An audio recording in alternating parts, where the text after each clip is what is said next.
Altmill ripping without dust extraction. This has got to be probably the stupidest thing I've ever done. But when you got tight deadlines, because our dust boot, we had a big crash yesterday. Our dust boot slammed right into one of our hold downs. Totally my fault. I miscalculated where I put the hold down. And given that that happened on Friday, late afternoon, and today's Saturday, I can't get another dust boot till Monday from CNC. So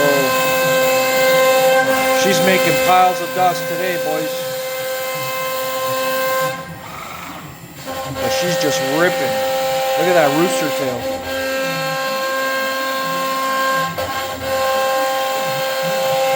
But again, probably the stupidest thing I've ever did.